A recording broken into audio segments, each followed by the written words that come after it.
Hello दोस्तों, welcome to zero IAS. मेरा नाम राहुल बर्नवाल है। इससे पहले जो ईपीएफओ का एग्ज़ाम हुआ था उसमें मेरा सिलेक्शन ईपीएफओ में अकाउंट ऑफिसर और इन्फोर्समेंट ऑफिसर के रूप में हुआ था। जैसा मैंने आपको प्रॉमिस किया था कि हम लोग आज से यूपीएससी ईपीएफओ के लिए फ्री कोर्स लॉन्च करके आ रहे हैं, जो आपका एओईओ और एपीएफसी दोनों पोस्ट के लिए सही साबित होगा, अच्छा होगा, ज़रूरी होगा। ये कोर्स फ्री होगा और ये हिंदी और इंग्लिश दोनों लैंग्वेज में होगा। मतलब हिंदी मीडियम के स्टूडेंट्स और इंग्लिश मीडियम का स्टूडेंट दोनों को ये फ़ायदा होगा। हिंदी मीडियम का स्टूडेंट किसी भी कारण से मीडियम के कारण ईपीएफओ के सिलेक्शन से वंचित नहीं हो पाएंगे दोस्तों। ये मेरा लक्ष्य है, ठीक है। हिंदी और इंग्लिश मीडियम में दोनों से समान बच्चों का सिलेक्शन हो। जो भी बच्चे मेहनत कर रहे हैं उनको संसाधन के अभाव में उनका सिलेक्शन किसी भी हाल में नहीं रुकना चाहिए दोस्तों, ठीक है। इसी उद्देश्य से मैंने ये कोर्स को लॉन्च किया है। मेरा नाम राहुल बर्नवाल है और मैं ईपीएफओ में एक सिलेक्टेड ऑफिसर हूँ। इस कोर्स में आपको पूरा जो एओईओ का जो पूरा सिलेबस है और एपीएफसी का वो पूरा फ्री में तैयारी किया जाएगा। आपसे 1 रुपया भी चार्ज नहीं किया जाएगा। साथ ही साथ जो भी लेक्चर होगा उसका फ्री नोट्स हिंदी और इंग्लिश दोनों मीडियम में आपको प्रोवाइड किया जाएगा। मैं अपने बारे में बता दूं कि मेरा नाम राहुल बर्नवाल है और मेरा सिलेक्शन ईपीएफओ में हो चुका है। मैंने 2020 का मेंस दिया है यूपीएससी का, जिसमें मेरा 2 नंबर से इंटरव्यू क्वालिफाई नहीं हो पाया था, और यूपीपीसीएस का मेंस मैंने 2021 में दिया है दोस्तों। तो आज का जो हमारा लेक्चर है वो अकाउंटिंग को लेके है, जिसको हिंदी में लेखांकन भी बोलते हैं दोस्तों, ठीक है। तो ये कोर्स दोनों मीडियम के लिए होगा, हिंदी और इंग्लिश। मैं जो भी पढ़ाऊँगा उसका मैं साथ ही साथ हिंदी ट्रांसलेशन भी आपको करके दिखाऊँगा दोस्तों। तो बिना देरी किए आइए शुरू करते हैं अकाउंटिंग का पहला lecture. Welcome to zero IAS. Zero IAS में आपका स्वागत है और मेरा नाम राहुल बर्नवाल है। मैं आपका दोस्त हूँ, आपका जो है मेंटर हूँ, आपका टीचर हूँ, आपका गुरु हूँ, ठीक है दोस्तों। चलिए शुरू करते हैं कोर्स। तो देखिए, सब आपको ये ध्यान कर माइंड में बैठा लीजिए कि जो यूपीएससी ईपीएफओ का जो एग्ज़ाम है वो निकालना कंपैरेटिवली बहुत आसान है, ठीक है। आपको ये दिमाग में फिट कर लीजिए। भले इसका सिलेबस वास्ट है दोस्तों, लेकिन जैसे इसका सिलेबस में क्या क्या है, अकाउंटिंग है। आप नाम सुनेंगे तो आपको लगेगा बहुत ज़्यादा। लेबर लॉज, अकाउंटिंग को दोस्तों बोलते हैं हिंदी में लेखांकन, ठीक है। लेबर लॉ, लेबर मतलब श्रम कानून, ठीक है। Industrial relation, industrial relations, Hindi में इसको बोलते हैं औद्योगिक संबंध, ठीक है। मैं इस तरह से हिंदी और इंग्लिश दोनों में पढ़ाऊंगा, ठीक है, ताकि हिंदी मीडियम के बच्चे भी जो है उनका भी सिलेक्शन हो। सोशल सिक्योरिटी, इसको बोलते हैं सामाजिक सुरक्षा। साथ ही साथ सिलेबस आपका क्या है, कंप्यूटर। इसके बाद इंग्लिश, अंग्रेजी, मैथ्स है, ठीक है। उसके बाद आपका जीएस है, सामान्य अध्ययन, जिसमें आपका पॉलिटी आता है, ठीक है। सामान्य अध्ययन, राजनीति व्यवस्था है ना, राजनीति व्यवस्था या राज व्यवस्था बोलिए, दोनों सही है। हिस्ट्री है आपका, आधुनिक भारत है, ठीक है। और आर्ट एंड कल्चर भी है और एंशिएंट मिडाइवल भी है। इसके बाद आपका इकोनॉमी है, इंडियन इकोनॉमी, अर्थशास्त्र, अर्थशास्त्र, ठीक। इसके अलावा आपका जो है करंट अफेयर्स है, करंट अफेयर्स। इसके अलावा इंश्योरेंस भी है, जिसको बीमा बोलते हैं, है ना। ऑडिटिंग भी है, ठीक है। ऑडिट करना मतलब निरीक्षण, निरीक्षण भी आपका टॉपिक है, ठीक है। ऑडिटिंग, महालेखाकार जो होता है ना, उस टाइप का कुछ, ठीक है। तो आज तो आपको लग रहा होगा कि सर ने कितना सारा सिलेबस बता दिया, लेकिन विश्वास मानिए दोस्तों, अकाउंटिंग का अगर आप नोट्स बनाए होंगे, मैं पढ़ा दूंगा आपको और आपको नोट्स भी दे दूंगा, तो ये आपका मुश्किल से मुश्किल जो है 15 क्लासेस से ज़्यादा नहीं लगेगा। और ये 15 क्लासेस जो होगा वो आपका 1-1 घंटे का नहीं चलेगा, वो आपका 20-25 मिनट का ज़्यादा उससे नहीं चलेगा, ठीक है। लेबर लॉज बहुत छोटा टॉपिक है, इसमें भी आपका जो है मिनिमम जो है 10 से 15 क्लासेस में ये भी आपका ख़त्म हो जाएगा, ठीक है। ये भी बहुत छोटा टॉपिक है। इंडस्ट्रियल रिलेशन और लेबर लॉ दोनों का मिला के आपका 20 से 30 क्लास चलेगा और वो क्लास 20 से 25 मिनट होगा, मतलब आसानी से आप ख़त्म कर सकते हैं।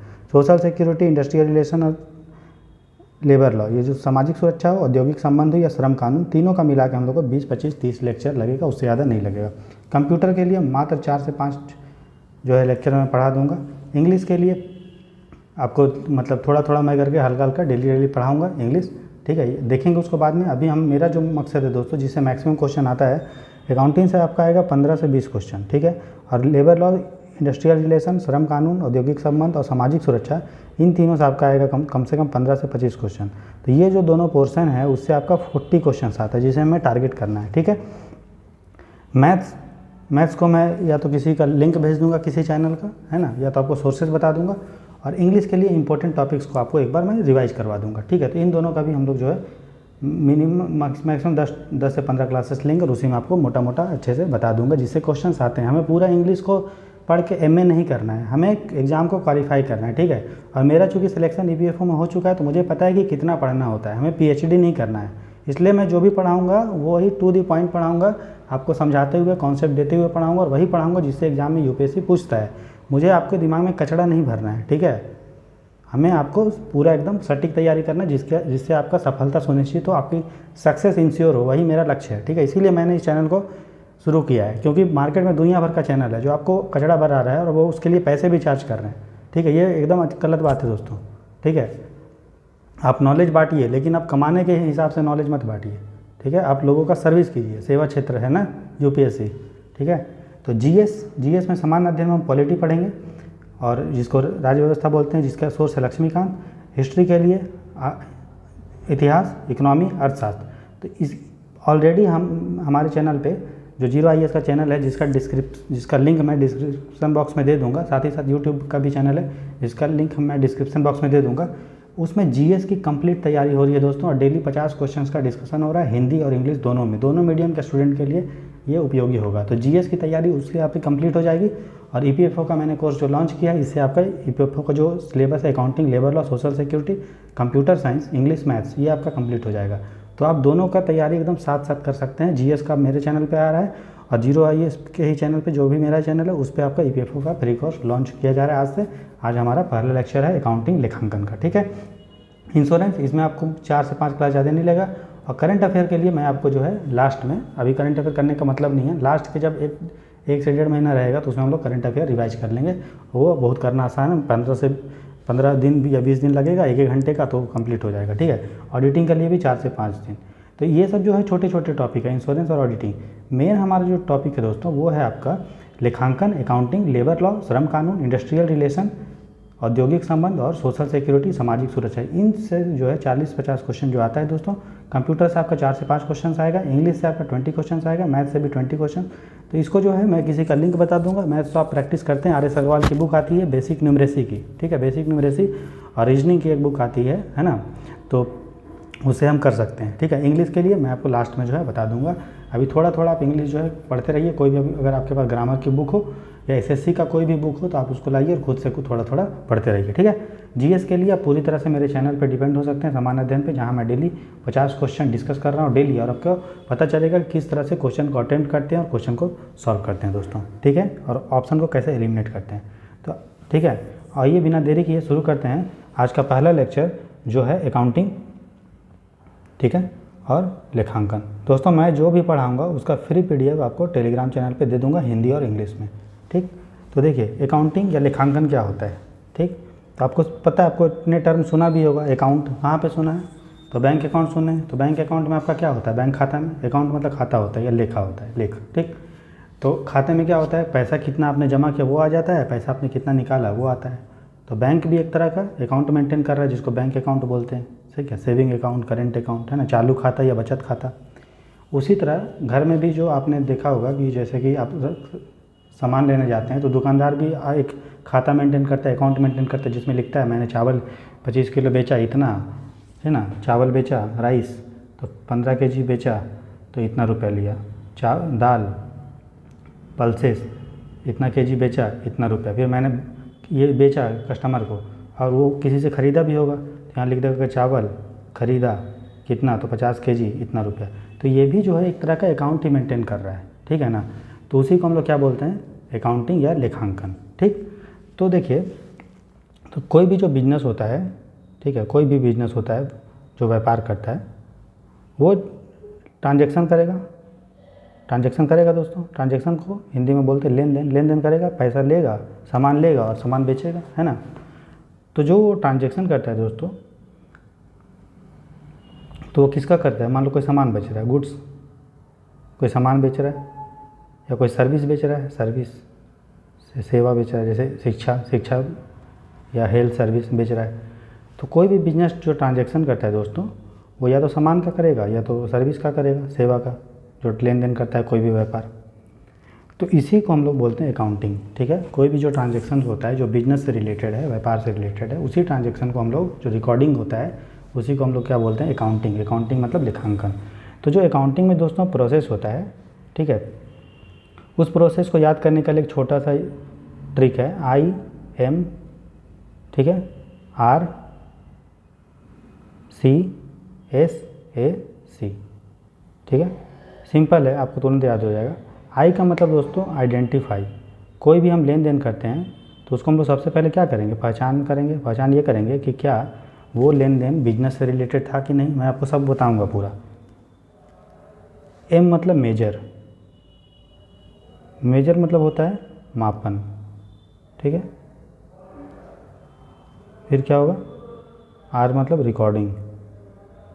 ठीक है, तो रिकॉर्डिंग का मतलब अभिलेखन।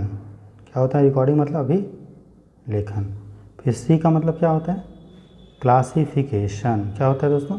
C का मतलब क्लासिफिकेशन। क्लासिफिकेशन मतलब वर्गीकरण।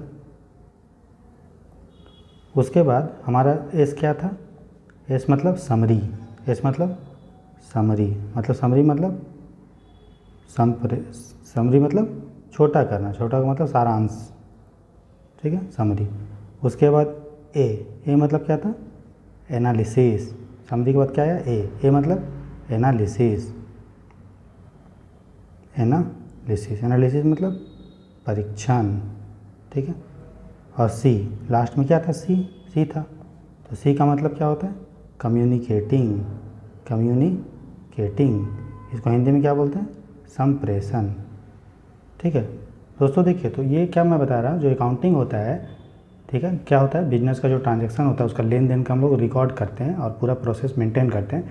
तो उसमें हम लोग जो करते हैं स्टेप अकाउंटिंग में, तो अकाउंटिंग में इतने सारे स्टेप, इतने सारे काम करते हैं। पहले हम लोग करते हैं आइडेंटिफिकेशन, मतलब पहचान करते हैं। मैं एक एक को एक्सप्लेन करूँगा। फिर हम लोग मेजर करते हैं, उसका वैल्यू नापते हैं, कितना है उसका वैल्यू। फिर उसको जितना वैल्यू है उसको हम लोग रिकॉर्ड करते हैं, मतलब अभिलेखन करते हैं। सी मतलब क्लासिफिकेशन, वर्गीकरण करते हैं। फिर एस मतलब समरी मतलब सारांश बनाते हैं। फिर ए मतलब एनालिसिस, परीक्षण करते हैं। और सी मतलब कम्युनिकेटिंग, संप्रेषण करते हैं। दोस्तों अभी आपको ये समझने में दिक्कत होगा, लेकिन अभी 2 मिनट रुकिए, आपको सब समझ में आ जाएगा। तो पहला मेरा था आइडेंटिफिकेशन। क्या था? आइडेंटिफिकेशन मतलब मैंने क्या बताया? पहचान। तो देखिए कोई भी बिजनेस है दोस्तों, कोई भी बिजनेस है, कोई भी व्यापार है, ठीक। तो ये व्यापार जो है, कोई भी बिजनेसमैन वो कुछ ट्रांजैक्शन कर रहा होगा, कुछ लेन देन कर रहा होगा, कुछ ट्रांजैक्शन कर रहा होगा। तो मान लीजिए कोई बिजनेसमैन है टाटा, ठीक। तो टाटा क्या बनाती है? गाड़ी, मोटर्स। तो वो कहीं से चक्का ले रहा होगा, व्हील ले रहा होगा, और हो सके टाटा अपने यूज के लिए, रतन टाटा वो ले रहा होगा, उसको घर में एसी लगवाना होगा, घर में अपने पर्सनल यूज के लिए एसी लगवाना होगा। तो ये बताइए, टाटा जो बिज़नेस अगर हम देखेंगे अकाउंट हम बनाएंगे, लेखांकन करेंगे टाटा का बिज़नेस का, तो हम कौन सा उसमें लेन देन देखेंगे? हम उसमें वो लेन देन देखेंगे जो उसके व्यापार से रिलेटेड, जो ट्रांजैक्शन उसके बिजनेस से रिलेटेड है। तो बिजनेस टाटा किस चीज़ का कर रहा है? गाड़ी का। तो गाड़ी में क्या यूज होता है? चक्का। तो चक्का ही तो वो ले रहा है ना अपने, किसके लिए? अपने फैक्ट्री के लिए। लेकिन एसी तो अपने घर के लिए दोस्तों लगा रहे हैं। एसी का उस बिजनेस से क्या मतलब? पर्सनल यूज के लिए। तो सबसे पहले आइडेंटिफिकेशन में हम लोग पहचान करते हैं कि जो हम लोग लेन देन कर रहे हैं दोस्तों, जो भी बिजनेस, जो भी व्यापार, तो वो क्या उस व्यापार से रिलेटेड है, व्यापार से संबंधित है। अगर है तो हम लोग उसको पहचानेंगे सबसे पहले। जैसे इसमें हम लोग अगर देखेंगे टाटा मोटर्स का हम लोग निकालेंगे, अकाउंट बनाएंगे, तो हम लोग देखेंगे भाई चक्का जो टाटा खरीद रहा है वो बिजनेस से रिलेटेड है, इसीलिए हम लोग चक्का का आइडेंटिफाई कर लिए। ये एसी मतलब नहीं है हम लोग का अकाउंट, एसी का अकाउंट बनाने से कोई मतलब नहीं। क्यों? क्योंकि ये जो एसी है वो टाटा पर्सनल यूज़ के लिए, घर के लिए यूज़ कर रहा है। इसीलिए सबसे पहला स्टेप है हम लोग आइडेंटिफाई करेंगे कि वो जो लेन देन हुआ है, जो ट्रांजैक्शन हुआ है, क्या वो बिजनेस से रिलेटेड था, व्यापार से रिलेटेड था या नहीं था। अगर व्यापार से रिलेटेड था तो सबसे पहले उसको आइडेंटिफाई कर लो, ठीक। दूसरा स्टेप है दोस्तों हमारा मेजर। मेजर का मतलब होता है मापन। अब हमने आइडेंटिफाई कर लिया व्हील, चक्का को, चक्का, अब चक्का का कुछ वैल्यू होगा दोस्तों, वैल्यू होगा, तो इसका हम लोग रुपया में उसको देख लेंगे। रुपया के मान लीजिए एक चक्का का दाम 1000 रुपया है, हम लोग उसको माप कर लिए वैल्यू, ठीक है, रुपया में माप लिए।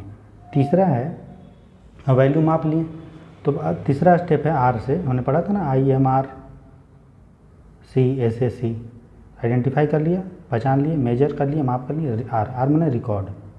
रिकॉर्ड का मतलब क्या होता है, अभी हमने बताया था, बताइए, अभिलेखन।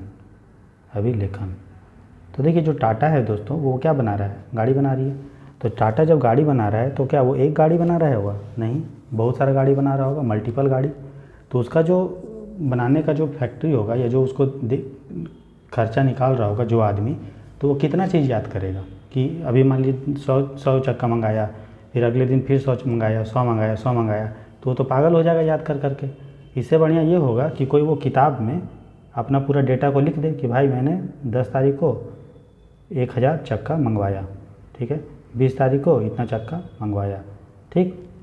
या फिर ये लिख दे कि 10 तारीख को इतनी गाड़ी बिकी, 20 तारीख को इतनी गाड़ी बिकी, मतलब 10 तारीख हमने इतना चक्का खरीदा, इतना मेरा कॉस्ट लगा, और 20 तारीख को हमने इतना गाड़ी बेचा, इतना हमको पैसा मिला, ठीक है।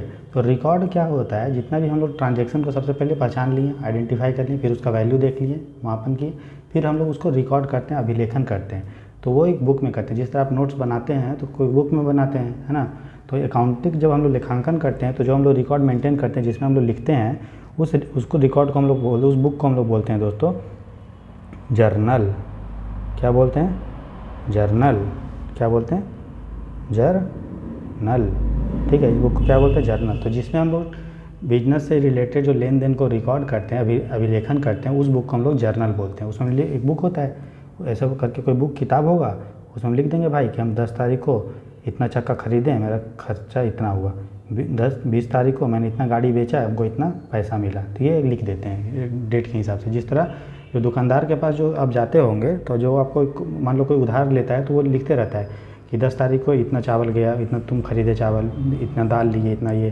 फिर जब पैसा जमा करते होगे तो लिख देता हो इतना पैसा जमा हुआ। तो वो जो चीज़ यूज करता है दोस्तों वो जर्नल होता है, ठीक। तो आपने 3 स्टेप को समझ लिया, आइडेंटिफाई मतलब पहचान, मेजर मतलब रिकॉर्ड, मेजर मतलब मापन, और रिकॉर्ड मतलब अभिलेखन।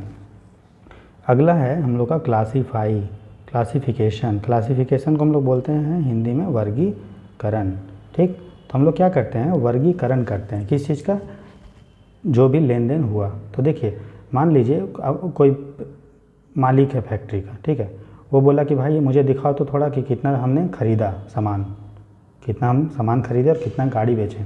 तो अगर जर्नल में क्या होता है, हमने लिखा कि व्हील या चक्का खरीदा 10 तारीख को, उसका लगा मान लीजिए 5000। फिर गाड़ी बेचा, व्हीकल बेचा, उसका मैंने कमाया से 1 लाख। फिर व्हील फिर अगले दिन बेचा, व्हील खरीदा, उसका लगा मान से 10,000। फिर गाड़ी बेचा, उसका कमाया इतना।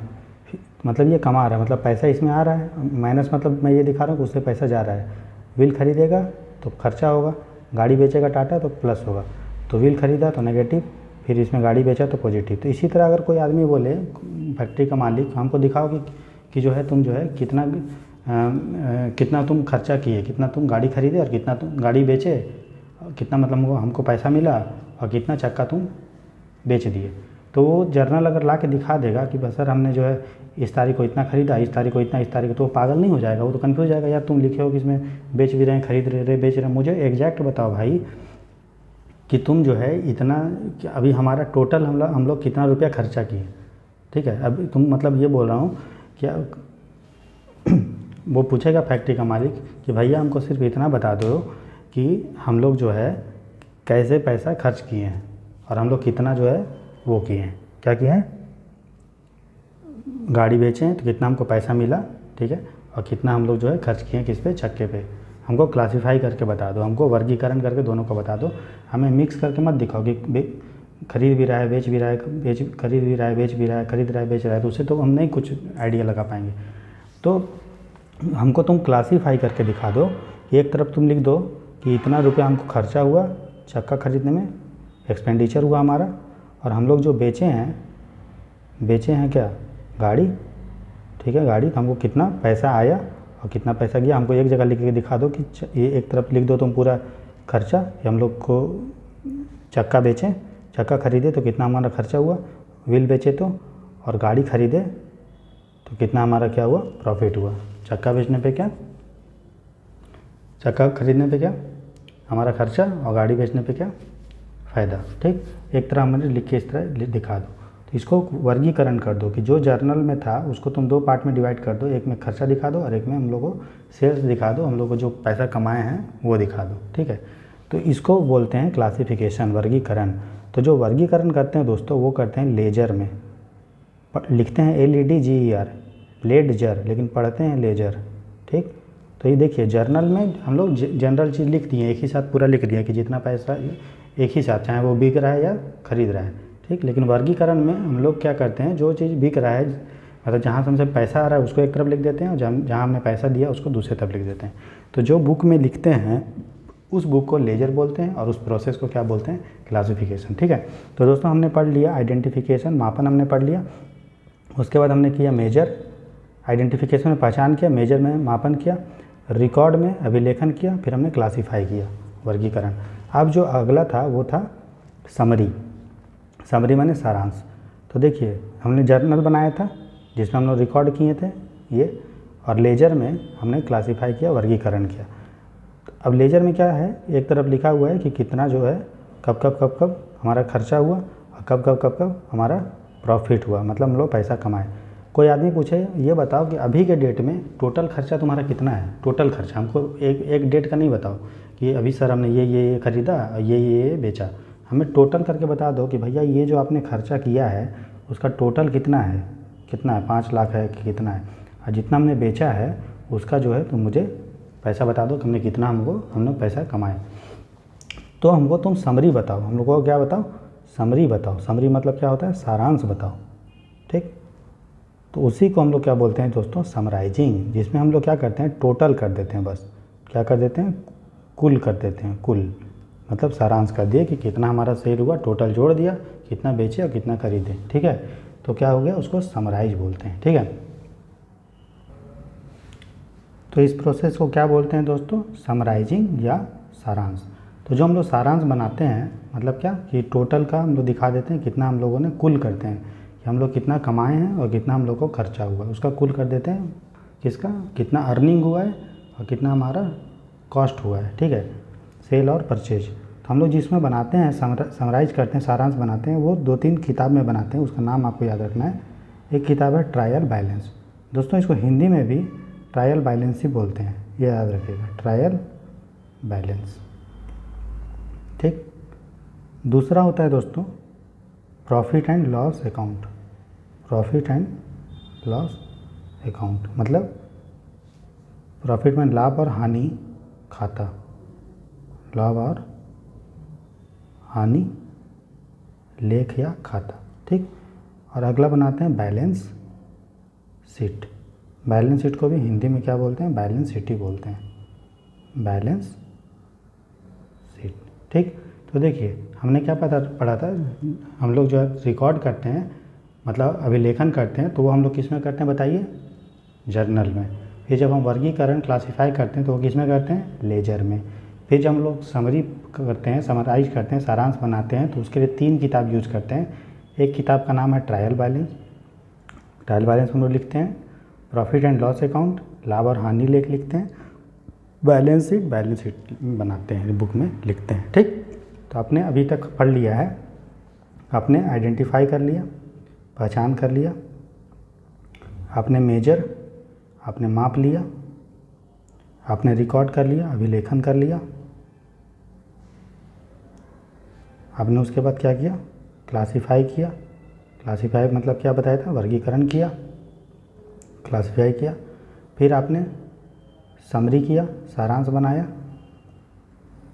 अब हम लोग देखते हैं एनालिसिस। एनालिसिस मतलब परीक्षण। तो देखिए दोस्तों, रिकॉर्ड किस में आप लोग किए, जर्नल में। क्लासीफाई किसने किए, लेजर में। सारांश किस में बनाए, बैलेंस शीट, ट्रायल बैलेंस और प्रॉफिट एंड लॉस अकाउंट। ठीक है, तो अब हम लोग करते हैं एनालिसिस। अब हम लोग देखिए जो भी हम लोग बना लिए कि देखिए बैलेंस शीट में क्या दिखाते हैं, बैलेंस शीट में हम लोग ये दिखाते हैं कि उस जो भी कंपनी का बैलेंस शीट बनाएंगे हमें ये पता चलता है कि उस कंपनी का पूंजी कितना है, उसके पास धन कितना है अभी बिजनेस करने के लिए। ठीक है, बैलेंस शीट में ये पता चलता है। प्रॉफिट एंड लॉस जिसमें नाम से ही पता है, उससे क्या पता चलेगा कि कंपनी जो है उसका लाभ और हानि का क्या पता चल रहा है। और ट्रायल बैलेंस से पता कुछ नहीं चलता है, बस हम लोग उसको बनाते हैं। ठीक है, ट्रायल बैलेंस मतलब हम लोग कंपेयर करते हैं कि पिछले साल के कंपेयर में इस साल में क्या था, ट्रायल बनाते हैं। ठीक है, कंपेयर किया जाता है, तुलना किया जाता है। ठीक, तो देखिए तो उसके बाद जब हम लोग सारांश बना लिए, मतलब 3 जो किताब यूज़ किए हैं, बैलेंस शीट, ट्रायल बैलेंस और प्रॉफिट एंड लॉस अकाउंट, लाभ और हानि, तो उसके बाद कुछ हम लोग के पास डेटा आया होगा, कुछ भी आया होगा ना डाटा कि अब भाई इस कंपनी का इतना प्रॉफिट हो रहा है, इतना लॉस हो रहा है। तो उसका एनालिसिस किया जाता है, उसका परीक्षण किया जाता है कि भैया पिछले साल हम लोग जो है, हम लोग को इतना जो है लॉस हुआ था, इतना जो है लाभ हुआ था, इतना क्या हुआ था, हानि हुआ था पिछले साल, और इस साल जो है इतना क्या हो रहा है, प्रॉफिट हो रहा है, लाभ हो रहा है। ठीक है, क्यों हो रहा है, क्या करना चाहिए कंपनी को और फैलाने के लिए, एक्सपेंड करने के लिए। तो उसको बोलते हैं एनालिसिस करना। कि जब हम लोग देखते हैं कि अच्छा हम लोग को इस साल इतना लाभ हुआ, इतना हानि हुआ, हमारे पास इतना पूंजी है, इतना हमारे पास पैसा पड़ा है, इसको बोलते हैं हम लोग परीक्षण करना, एनालिसिस करना। तो सबसे पहले अकाउंटिंग में हम लोग आइडेंटिफाई करते हैं, पहचान, फिर मेजर करते हैं, मापन करते हैं, रिकॉर्ड करते हैं, अभिलेखन करते हैं, सी मतलब क्लासिफिकेशन, वर्गीकरण करते हैं, फिर हम लोग सारांश बनाते हैं, समरी, फिर एनालिसिस करते हैं, परीक्षण, और लास्ट स्टेप जो है दोस्तों वो सी मतलब होता है संप्रेषण। संप्रेषण का मतलब होता है कम्युनिकेटिंग। कम्युनिकेट मतलब बताना, संप्रेषण मतलब प्रेषित करना, बताना। तो जो भी इन्फॉर्मेशन हम लोग को पता है, जैसे कि मेरे पास इतना मान लो कोई टाटा है, अब टाटा को चाहिए कि मार्केट से पैसा उधार लेना है, तो जब तक ये नहीं बताएगा भैया कि हमारा कंपनी इतना प्रॉफिट कमा रहा है, इतना लाभ कमा रहा है, तो उसको लोन मिलेगा नहीं। तो उसको बताना पड़ेगा अपना जो भी अपना इन्फॉर्मेशन है, जो भी उसके पास है जानकारी, जो भी उसके पास कंपनी के बारे में डेटा है, जो भी उसको बताना पड़ेगा ना मार्केट में। पब्लिक को बताएगा, सरकार को बताएगा। अब टैक्स देना है, सरकार टैक्स लेगी तो उसको बोलेगा ना कि सर मेरा इस साल का लाभ इतना है तो हम इतना टैक्स देंगे। ठीक है, तो कुछ भी चीज़ बताने के लिए उसको प्रोसेस को हम लोग बोलते हैं कम्युनिकेटिंग, जिसमें आप जो भी आप कंपनी के बारे में है उसको पब्लिक को बताइए। ठीक है, तो आपने समझ गया कम्युनिकेटिंग मतलब संप्रेषित। तो हम लोग अभी देख लिए कि सबसे पहला अकाउंटिंग में प्रोसेस है आइडेंटिफिकेशन, पहचान, फिर मेजर, मापन, फिर हम लोग करते हैं रिकॉर्ड, अभिलेखन, फिर करते हैं हम लोग क्लासीफाई, वर्गीकरण, फिर हम लोग बनाते हैं समरी, सारांश, फिर हम लोग करते हैं एनालिसिस, परीक्षण, और फिर हम लोग जो है करते हैं कम्युनिकेट, संप्रेषण। और रिकॉर्ड जो करते हैं, अभिलेखन, वो हम लोग करते हैं आपका जर्नल में, क्लासिफिकेशन, वर्गीकरण करते हैं लेजर में, और समरी जो हम लोग बनाते हैं वो बनाते हैं या तो बैलेंस शीट, या तो बैलेंस शीट मतलब हिंदी में बैलेंस शीट होता है दोस्तों, प्रॉफिट एंड लॉस अकाउंट, लाभ और हानि वाला अकाउंट, और तीसरा हम लोग बनाते हैं ट्रायल बैलेंस। ट्रायल बैलेंस को हिंदी में भी ट्रायल बैलेंस ही बोलते हैं। ठीक, और उसके बाद हम लोग एनालिसिस करते हैं, परीक्षण करते हैं, हम लोग कंपेयर करते हैं कि पिछले साल इस साल में क्या हम लोग का प्रोग्रेस रहा, और उसके बाद जो भी हम लोग का डाटा आया उसको हम लोग बताते हैं, संप्रेषित करते हैं। ठीक है, तो आपने न्यूज़ में भी देखा होगा, बताती है कोई कंपनी की टाटा ने इतना प्रॉफिट हुआ, इतना हुआ। वो क्यों बताती है, ताकि पब्लिक उस पर विश्वास करे और पब्लिक उस पर पैसा लगाए। सरकार को इसलिए बताती है क्योंकि सरकार को टैक्स लेना है ना, इसीलिए। ठीक है, इसी बात अपने एम्प्लॉय को बताती है, अपने कारीगर लोगों को बताती है कि देखो हम इतना पैसा कमाए हैं, इतना पैसा मेरा लॉस हो रहा है, अभी हम बिजनेस जो है फैला नहीं पाएंगे क्योंकि अभी लॉस हो रहा है ना। तो वो क्या करती है, संप्रेषित करती है। तो हम लोग जो है अभी तक जो है देख चुके हैं क्या क्या अकाउंटिंग के स्टेप। फिर से रिपीट कर देता हूँ, निमोनी क्या था, IMRCSAC। ठीक है, अब दोस्तों जो हम अगला टॉपिक देखेंगे वो देखेंगे लेखांकन की शाखाएं, ब्रांचेज। दूसरा जो टॉपिक है, तो पहला टॉपिक में हम लोग अकाउंटिंग का बेसिक इन्फॉर्मेशन मिल गया हम लोगों को, लेखांकन का जो मूलभूत जानकारी है वो मिल गया, या स्टेप हम लोग देख लिए। अगला हम लोग देखेंगे branches of accounting. Branches of accounting मतलब लेखांकन की शाखाएं, ठीक है, लेखांकन की शाखाएं, ठीक है। तो देखिए दोस्तों, जो अकाउंटिंग का जो ब्रांच होता है, मतलब हम लोग जो अकाउंटिंग करते हैं उसका अलग अलग ब्रांच, अलग अलग क्या है, शाखा है। मतलब कोई अलग अलग पर्पस के लिए, अलग अलग उद्देश्य के लिए अलग अलग हम लोग लेखांकन करते हैं। तो पहला इसका जनरली जो है सामान्यतः 3 हम लोग शाखा होता है।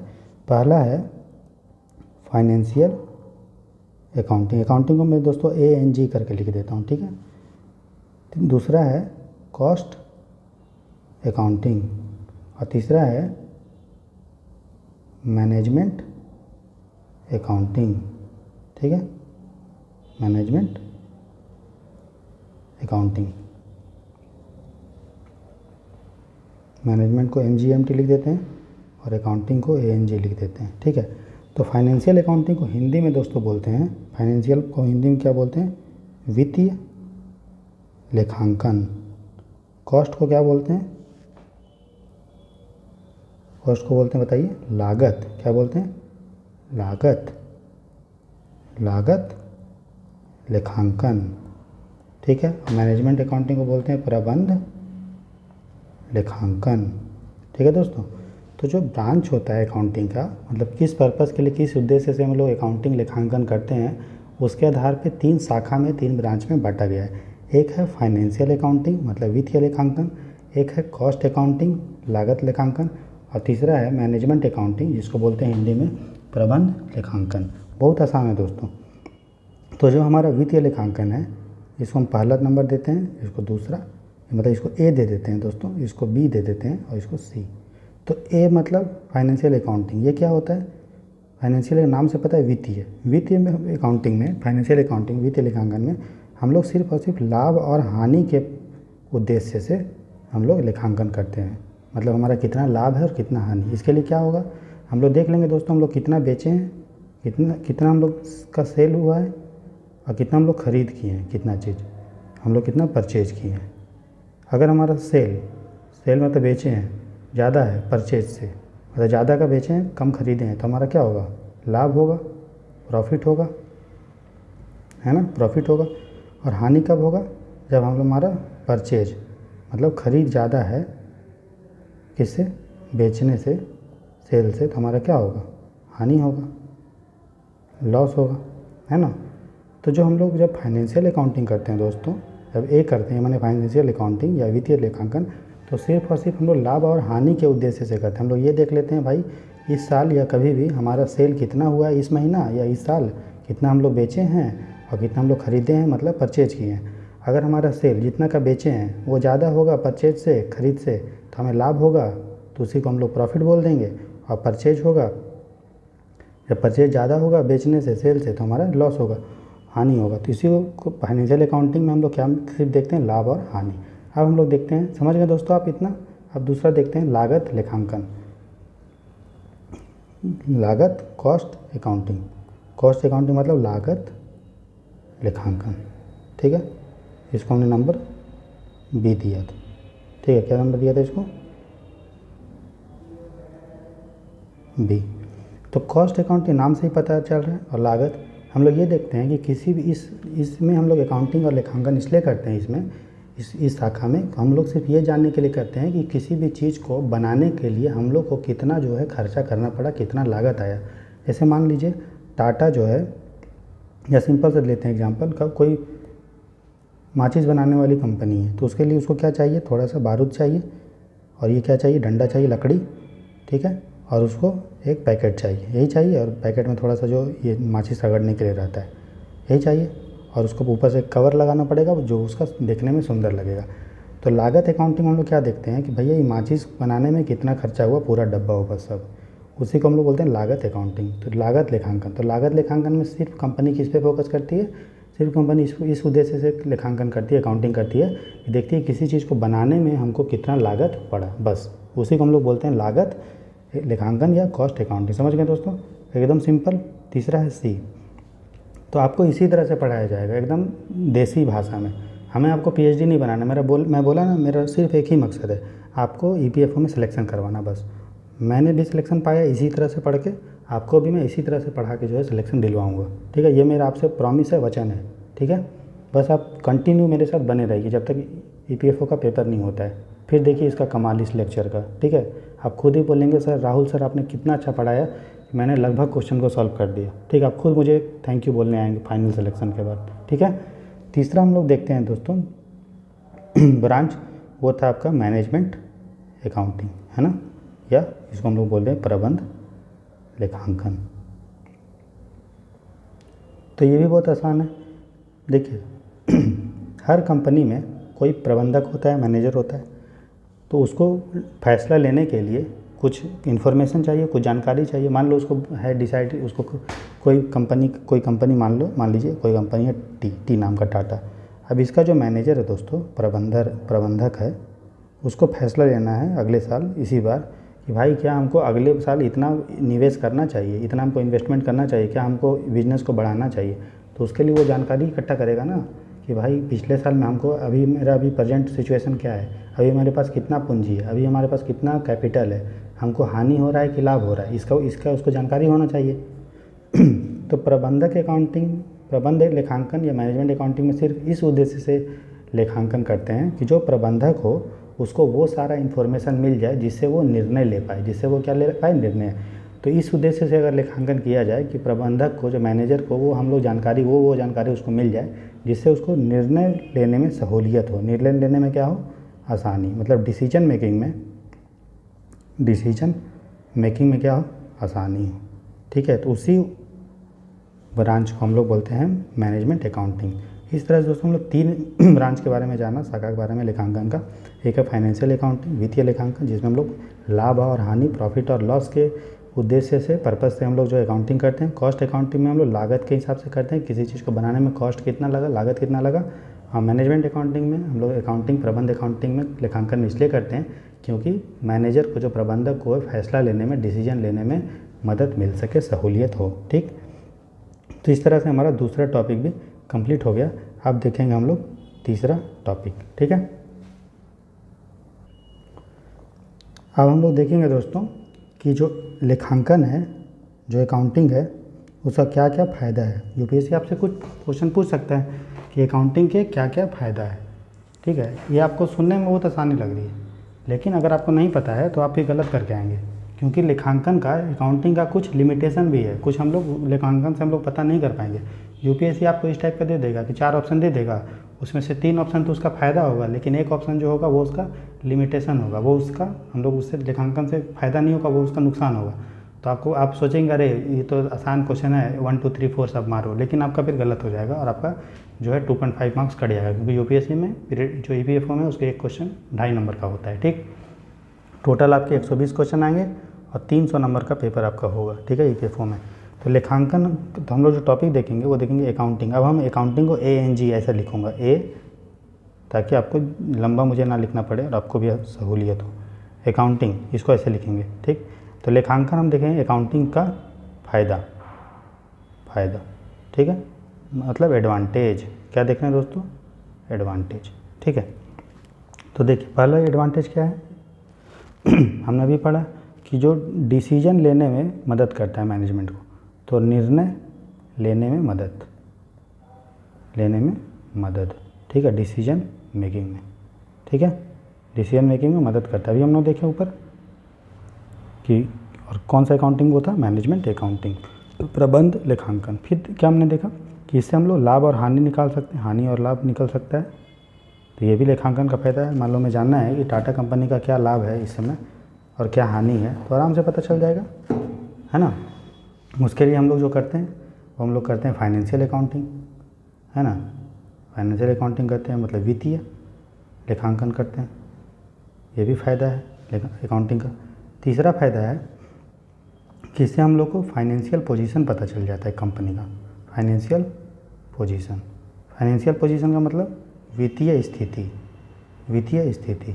हमें जानना है कि अभी टाटा का कितना धन है, कि टाटा के पास कितना संपत्ति है, कितना उसके पास पूंजी है, तो आसानी से पता चल जाएगा, अकाउंटिंग से चल जाएगा ना। तो फाइनेंशियल पोजीशन पता चलता है, वित्तीय स्थिति। आपको ये ध्यान थोड़ा सा याद रख लीजिएगा, फाइनेंशियल पोजीशन जो पता चलता है, तो हम लोग उसके लिए बताया समरी बनाए थे। किस में बनाए थे हम लोग? एक बुक था बैलेंस शीट।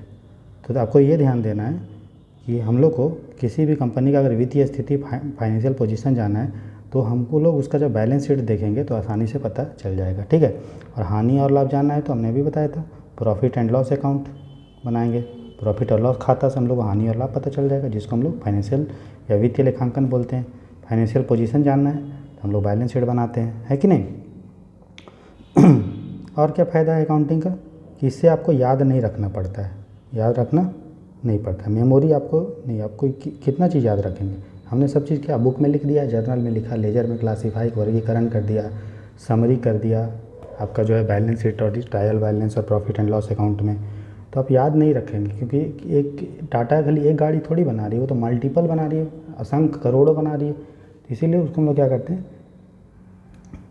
लिख लेते हैं। इसे हमको अकाउंटिंग करते हैं, लिख लेते हैं, तो हमको याद रखना नहीं पड़ता है, ठीक है।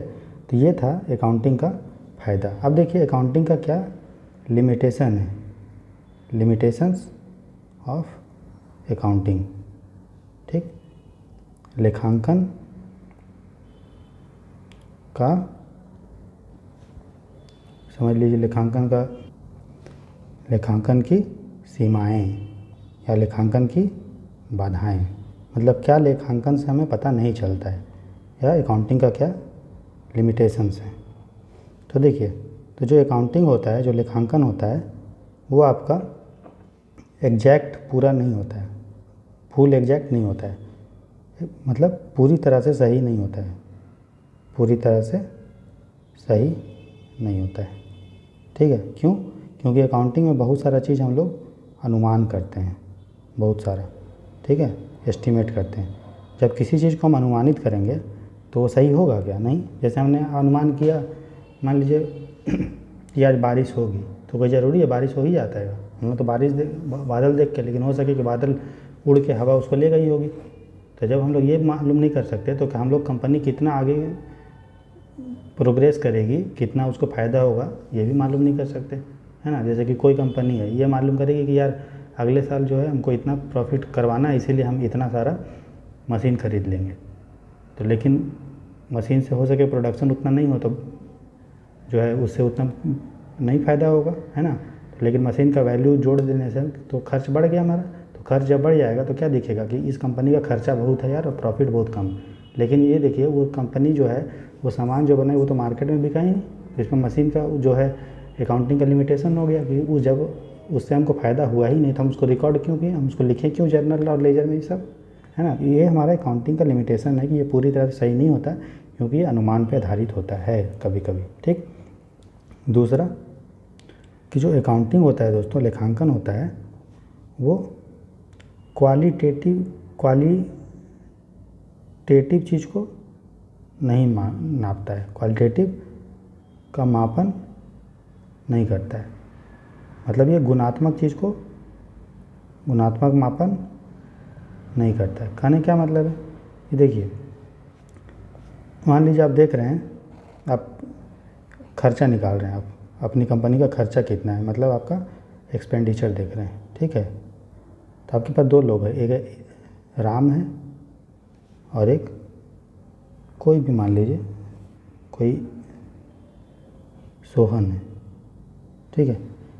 राम जो है बहुत तेज़ है काम करने में, बहुत ही फास्ट काम करता है, मतलब ये प्रोडक्शन जो है ज़्यादा करता है, तेज़ है ये, ठीक है। और सोहन है, वो थोड़ा धीरे धीरे काम करता है। लेकिन दोनों का तनख्वाह 15,000 रुपया देना पड़ रहा है कंपनी को, दोनों का सेम तनख्वाह है 15,000, ठीक। तो खर्चा अगर कंपनी दिखाएगी तो क्या लिखेगी, हम लोग दो लोगों का पैसा दे रहे हैं जिसका टोटल हमको 30,000 खर्चा हो रहा है। क्या ये नापा क्या कि तो राम बहुत तेज़ है, इसलिए इसका जो है, इसको हम ज़्यादा एफिशिएंसी, इसका कुछ नंबर दे देते हैं, क्योंकि इसके कारण कंपनी को प्रॉफिट हो रहा है, सोहन के कारण कंपनी को घाटा हो रहा है। तो लेकिन क्या ये लिख सकता है, क्या नंबर दे सकता है कि राम तेज़ है तो 20 रुपया का तेज़ है, सोहन धीरे है तो -5 रुपया, कुछ है, नहीं कर सकते ना। तो जो अकाउंटिंग होता है, जो लेखांकन होता है, उससे गुणात्मक चीज़ जो होता है, जो क्वालिटेटिव चीज़ होता है दोस्तों, क्वालिटेटिव गुणात्मक, उसको नहीं मापन करता है, उसको मेजर नहीं करता है, रिकॉर्ड नहीं करता है। समझ में आया? समझ गए आप? तो अकाउंटिंग से हम लोग को क्या नहीं पता चलता है? गुणात्मक चीज़, क्वालिटेटिव चीज़ नहीं पता चलता है। तीसरा जो लिमिटेशन है कि जो अकाउंटिंग होता है, जो लेखांकन होता है, वो जो मूल्य स्तर में जो परिवर्तन होता है, मूल्य स्तर पर परिवर्तन का मापन जो है नहीं करता है। समझ में आया? अकाउंटिंग जो है लेखांकन, वो मूल्य स्तर का परिवर्तन मापन नहीं करता है। मतलब प्राइस लेवल कोई बच्चा छूटे ना, मेरा ये मकसद है, चाहे हिंदी मीडियम हो चाहे इंग्लिश मीडियम हो, पढ़िए, गाइडेंस की कोई कमी नहीं होगी, ना ही संसाधन की कोई कमी होगी, ये प्रॉमिस है मेरा। ठीक है दोस्तों, यही पर्पस था इस चैनल को शुरू करने का। नहीं तो मार्केट में तो दुनिया भर के लोग पैसा लेके आपको गलत सलत पढ़ा रहा है और दुनिया भर का कचड़ा भर दे रहा है। जो खुद कभी ईपीएफओ में सिलेक्शन नहीं हुआ है वो आपको गाइड कर रहा है कि इस तरह से ईपीएफओ की तैयारी कीजिए। ये सही जरिया है। आगे आपको अगर समुद्र की गहराई नापनी है दोस्तों, तो आपको उसमें छलांग मारना पड़ेगा ना, और जो छलांग मारा है वही तो बता पाएगा। ठीक है ना? तो मेरा सिलेक्शन हुआ है तो मैं काबिल हूँ, तो मैं आपको बताने का मेरे में मादा है, ऐसा मैं मानता हूँ। आप कमेंट सेक्शन में बताइए क्या मैं जो पढ़ा रहा हूँ उससे आपको मज़ा आ रहा है कि नहीं पढ़ने में। ठीक है? ये कॉमर्स का है, इसको बीकॉम ये सब में बहुत जो है डेप्थ में पढ़ाते हैं और बहुत कॉम्प्लेक्स तरीक़ा से समझाते हैं। आपको मैं कितना देसी तरीक़ा से समझा रहा हूँ, है ना? तो देखिए, अकाउंटिंग का जो तीसरा लिमिटेशन है, तीसरा सीमा है, वो है कि मूल्य स्तर पर परिवर्तन को या मापन नहीं करता। क्या मतलब है? देखिए दोस्तों, आपने ख़रीदा बाइक, ठीक है, कोई कंपनी जो है, चलिए वो क्या करती है, बाइक खरीदी, किस लिए भाई? तो वो ओला है, ओला की कंपनी है, उसको बाइक चाहिए भाई लोगों को ले जाने के लिए, है ना? तो बाइक खरीदी, बाइक मान लीजिए 50,000 का खरीदी, 50 के 50,000, अभी मान लीजिए खरीदी 2023 में, तो उसको लिख ली भाई मेरा खर्चा जो है 50,000 रुपया हुआ। ठीक।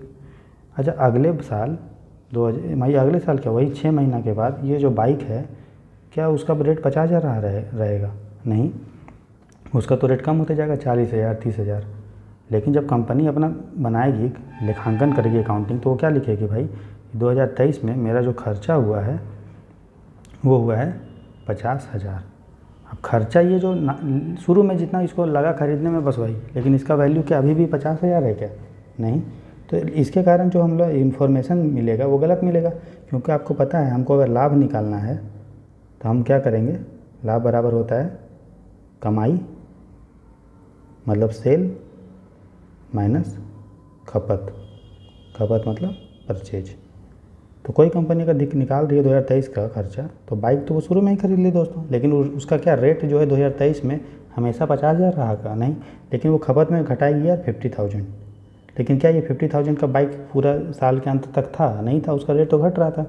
तो अकाउंटिंग क्या करता है दोस्तों, प्राइस लेवल में जो चेंज होता है, जो मूल्य स्तर पर परिवर्तन होता है, उसको नहीं मापता। इसके कारण हमारा जो भी निकलेगा, अगर हमको लाभ निकालना है तो ये मेरा खपत क्या आएगा, ज़्यादा आएगा 50,000 में। अगर हमको 30,000 घटाएंगे तो कम आएगा खपत, तो हमारा लाभ ज़्यादा दिखेगा, है ना? तो अकाउंटिंग जो है वो प्राइस लेवल चेंज को नहीं मानता, इसके कारण वो फुल प्रूफ नहीं है, मतलब लेखांकन पूरी तरह से सही नहीं माना जाता। ये उसका लिमिटेशंस है। ठीक है। अगला जो है लास्ट, वो है आपका लिमिटेशन, वो है उसको बोलते हैं विंडो ड्रेसिंग। ठीक है, विंडो ड्रेसिंग, विंडो मतलब खिड़की और ड्रेसिंग मतलब सजावट। ठीक है, सिंपल समझ में आ जाएगा। हम लोग सभी लोग हॉस्टल में रहते थे, ठीक है, और मैक्सिमम लोग जो है गंदा संदा ही रहता होगा, खासकर लड़का, लड़की तो साफ़ सुथरा रखती है, तो लड़के लोग गंदे रहते थे, मैं भी गंदा रहता था, इसमें क्या है। ठीक है, लेकिन कोई रिलेटिव अगर आता था, मम्मी पापा आ गए या कोई दोस्त आ गया मिलने के लिए, तो तुरंत एकदम क्या करते थे, चादर वादर पूरा ढक देते थे बेड पे, और कचड़ा वचड़ा को सब बेड के नीचे डाल दिया, रूम को साफ़ कर दिया, और खिड़की उड़की में कुछ पर्दा वर्दा है या कुछ उसको साफ़ करके हटा दिया। तो जिस तरह हम लोग तुरंत मैनिपुलेट कर देते हैं, मतलब चेंज कर देते हैं, गलत चीज़ को हम लोग सही चीज़ बना के दिखा दे, गंदा है लेकिन साफ़ सुथरा बना के दिखा दिए, उसी प्रोसेस को हम लोग विंडो ड्रेसिंग बोलते हैं या खिड़की सजावट। ठीक है, जैसे ऊंचे दुकान फीके पकवान, आपको देखने में बाहर से तो बहुत बढ़िया लग रहा है, लेकिन जा रहे हैं तो गड्ढे में। तो अकाउंटिंग में क्या करता है, जो सीए होता है, चार्टेड अकाउंटेंट, वो क्या करता है, अपना लाभ को ज़्यादा दिखाता है कि प्रॉफिट हो रहा है। वो क्या लाभ मतलब क्या हमने बताया था, कमाई माइनस खर्चा। तो वो क्या करेगा, खर्चा को कम दिखा देगा और कमाई को ज़्यादा, और वो गड्ढा वाला कंपनी है, घटिया कंपनी है। तो कोई भी बाहर से निवेशक आ रहा है, इन्वेस्टर आ रहा है, वो देखेगा अच्छा ये कंपनी का लाभ बहुत ज़्यादा है, मतलब खूब पैसा कमा रही है, इसका मतलब इसी में निवेश करो, उसी में इन्वेस्ट करो, तो वो क्या करेगा, इसी में इन्वेस्ट करेगा। लेकिन वो कंपनी तो गड्ढा वाला था, उसको तो खिड़की सजावट, विंडो ड्रेसिंग करके दिखा दिया था। जो भी हमारा लेखांकन था, जो भी अकाउंट था, उसको क्या कर दिया, वो मैनिपुलेट कर दिया। मैनिपुलेट मतलब गलत का सही चीज़ कर दिया, ठीक है। तो ये हमारा अकाउंटिंग का लिमिटेशंस हैं कि हमें पता नहीं चलता है कि एक्चुअल में पोजीशन क्या है, एक्चुअल स्थिति उस कंपनी का क्या है, वास्तविक स्थिति क्या है। क्यों? क्योंकि खिड़की सजावट हो जाता है किस में, अकाउंटिंग में। तो अकाउंटिंग का जो लिमिटेशंस था दोस्तों, वो क्या किया था, फिर से देख लीजिए। एक ये था कि अकाउंटिंग जो होता है वो पूरी तरह सही नहीं होता, क्योंकि एस्टिमेट हम लोग अनुमान लगाते हैं। लेखांकन का दूसरा लिमिटेशन है कि वो गुणात्मक चीज़, क्वालिटेटिव चीज़ को नहीं मानता है। मैंने वर्कर का एग्जांपल दिया था, राम और सोहन का। तीसरा मैंने पढ़ाया कि मूल्य स्तर पर परिवर्तन को, प्राइस लेवल चेंजेस को लेखांकन अकाउंटिंग नहीं मानता है, मैंने बाइक का एग्जांपल दिया। और चौथा मैंने बताया कि अकाउंटिंग जो होता है उसमें हम लोग विंडो ड्रेसिंग भी किया जाता है, उसमें मतलब खिड़की को सजा देते हैं, मैंने अपने रूम का एग्जाम्पल दिया, ठीक है। अब हम लोग अगला टॉपिक को देखते हैं, ठीक है। अब हम लोग जो देखेंगे वो देखेंगे कि जो भी हम लोग इन्फॉर्मेशन देते हैं, हम लोग देखे थे, हम लोग जो कम्युनिकेट करते हैं इन्फॉर्मेशन, संप्रेषण जो इन्फॉर्मेशन करते हैं, है ना, संप्रेषण करते हैं, ये जो इन्फॉर्मेशन हमने कम्युनिकेट किया, हमने देखा था ना लेखांकन में एक प्रोसेस था कम्युनिकेशन, उसमें जो इन्फॉर्मेशन संप्रेषण करते हैं तो उसमें उसको जो यूज करना होता है इन्फॉर्मेशन का, उसके आधार पर हम लोग दो भाग में बांटते हैं। एक मतलब हम लोग ये देख रहे हैं कि जो भी सूचना का, जो भी इन्फॉर्मेशन का यूज करने वाला होता है उसको हम लोग उपयोगकर्ता बोलते हैं। क्या बोलते हैं? उपयोगकर्ता। जो भी इन्फॉर्मेशन यूज करेगा, कौन सा इन्फॉर्मेशन, जो भी उस बिजनेस का, अकाउंटिंग का, लेखांकन का जो भी इन्फॉर्मेशन होगा उसको यूज करने वाला जो होता है वो दो टाइप का हो सकता है दोस्तों। एक होता है आंतरिक और एक होता है बाह्य, ठीक है। आंतरिक मतलब जो उस फैक्ट्री से रिलेटेड है, आंतरिक को बोलते हैं इंटरनल यूजर, और बाह्य को क्या बोलते हैं? एक्सटर्नल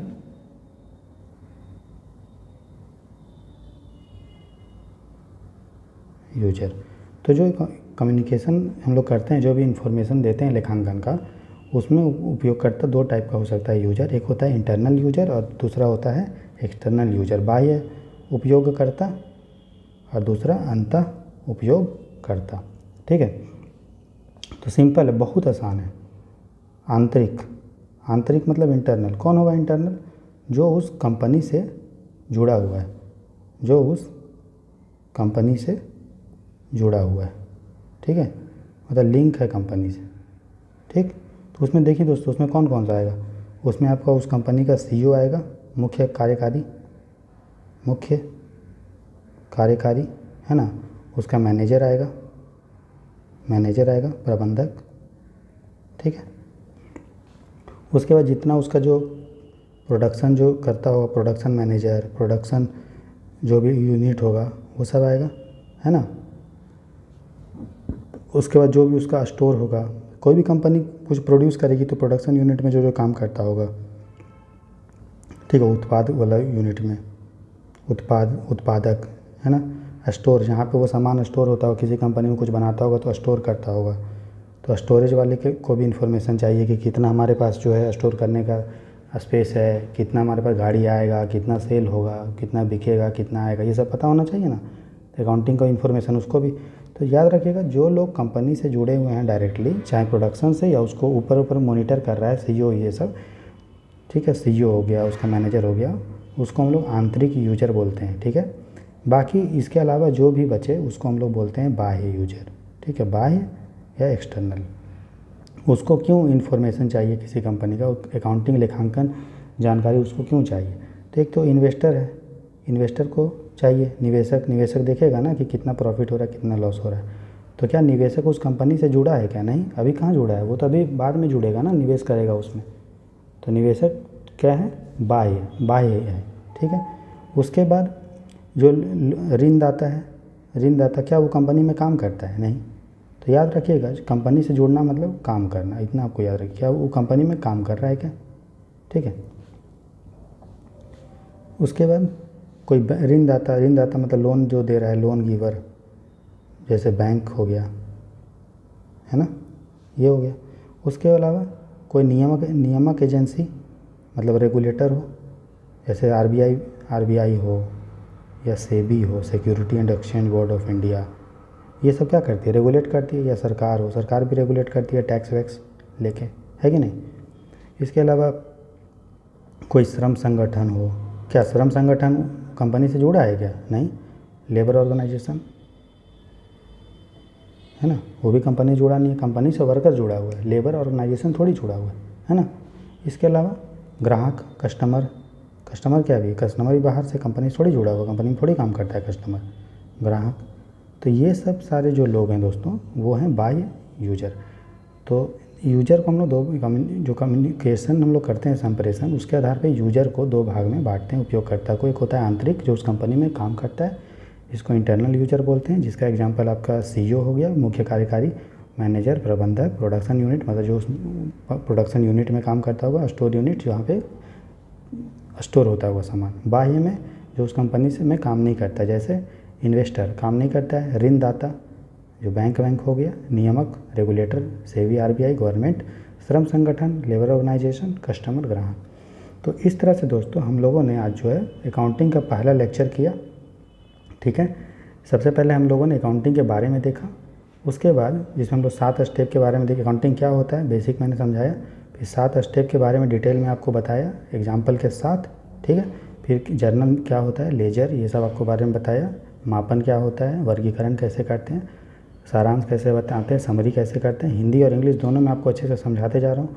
फिर दूसरा टॉपिक हम लोगों ने पढ़ा ब्रांचेज ऑफ अकाउंटिंग, लेखांकन की शाखाएं, जिसमें 3 होता है, फाइनेंशियल अकाउंटिंग, कॉस्ट अकाउंटिंग और मैनेजमेंट अकाउंटिंग। हिंदी में वित्तीय लेखांकन, लागत लेखांकन और प्रबंध लेखांकन बोलते हैं। फिर तीनों में क्या अंतर है वो बताया। उसके बाद मैंने बताया कि लेखांकन अकाउंटिंग का क्या फ़ायदा है, एडवांटेज। उसके बाद हम लोगों को पढ़ें कि अकाउंटिंग के क्या नुकसान हैं, क्या सीमा है, क्या बाधा है, ठीक है, लेखांकन का। फिर हम लोगों ने दोस्तों पढ़ा कि विंडो ड्रेसिंग क्या होता है, ये सब मैंने आपको बता दिया, रूम का जो एग्जांपल दिया था सजाने वाला। फिर हम लोग पढ़े जो यूजर है वो 2 टाइप का होता है, उपयोगकर्ता, संप्रेषण वाला, ठीक, आंतरिक और बाह्य। इस तरह से दोस्तों आज हम लोग जो है अकाउंटिंग का पहला ये लेक्चर था, ठीक है। आप देख रहे थे जीरो IAS राहुल बर्नवाल के साथ, ठीक है। ये जो कोर्स है वो हिंदी और इंग्लिश दोनों में था, आपको जैसे पता चला, ये पहला कोर्स था, ठीक है। ये इस कोर्स पे आप ज़रूर फीडबैक दें। इसका नोट्स जो है आपको बनाने की ज़रूरत नहीं है, इसका नोट्स आपको फ्री PDF मिलेगा हिंदी और इंग्लिश दोनों में, ठीक, आपको कोई नोट्स नहीं बनाना है, आप इतना ही पढ़ के चले जाइएगा, आपका जितने भी क्वेश्चन अकाउंटिंग से आएगा सब सॉल्व होगा। फिर हम लोग लेबर लॉ करेंगे, हम लोग अल्टरनेट डे पे कोर्स आपका आते रहेगा, ठीक है। अभी तो शुरू में आपका पूरा आएगा, दिन में एक सप्ताह में 5 से 6 दिन डेली आएगा, संडे को नहीं आएगा क्योंकि संडे को आपको रिवाइज करना है पूरा। साथ ही साथ इसी चैनल पे दोस्तों, जिसका मैं लिंक डिस्क्रिप्शन बॉक्स में दे दूंगा, टेलीग्राम चैनल का भी, उसमें आपका GS भी कंप्लीट करवाया जा रहा है, ठीक है। वो भी आपका हिंदी और इंग्लिश दोनों में है, ठीक। तो मेरा जो मकसद है दोस्तों, जो UPSC EPFO में जो AO का पोस्ट और APFC का जो पोस्ट, APFC का तकरीबन जो है आपका 170 के आसपास है, ठीक है, और AO का जो 420 के आसपास है, ये टोटल जो पोस्ट हो गया वो तकरीबन 570-580 हो गया। तो इसमें से हमको मैक्सिमम जो बच्चे हैं इस चैनल से सेलेक्ट होना चाहिए। मेरा मकसद जो है लोगों के आंखों में धूल झोंकने का नहीं है, मेरा मकसद है कि जो बच्चे गरीब हैं, गांव में रहते हैं और जिनके पास संसाधन की कमी है और जो हिंदी मीडियम के हैं, इंग्लिश मीडियम के बच्चों का तो सिलेक्शन होता ही है, लेकिन हिंदी मीडियम के बच्चे जो वंचित हो जाते हैं संसाधन के अभाव में, वो संसाधन के अभाव में वंचित ना रहें, ये मेरा जो है लक्ष्य है इस चैनल को शुरू करने का, ठीक है। इसीलिए मैं इसको पढ़ाने का सोचा था। तो आप ज़रूर इस फीडबैक दें कि आपको ये जो है कोर्स कैसा लग रहा है, ठीक है। कमेंट सेक्शन में कमेंट करें और ज़्यादा से ज़्यादा इस वीडियो को शेयर करें, अपने दोस्तों को पहुँचाएँ। इस वीडियो को बनाने में बहुत टाइम लगता है, लेकिन फिर भी मैं जो है इसको लाता हूँ, चाहे इसके लिए मुझे नींद को अपनी कंप्रोमाइज़ क्यों ना करना पड़े, कम सोता हूँ, लेकिन बच्चों को कोई दिक्कत नहीं होना चाहिए। इसी उम्मीद के साथ पढ़ते रहिए, खुश रहिए, भगवान का आशीर्वाद आपके साथ है, आप लोग सब ज़रूर सफल होंगे, माँ बाप का सपना पूरा होगा, आपका सपना पूरा होगा और आपको एक सरकारी नौकरी अच्छी सी मिलेगी। All the best for watching this lecture friends. Have a nice day, enjoy and do your hard work very sincerely. बहुत मेहनत से कठिन परिश्रम करके पढ़ें, ठीक है। सफलता आपको सुनिश्चित होगी, ये भगवान का आशीर्वाद है, ठीक है। God bless you.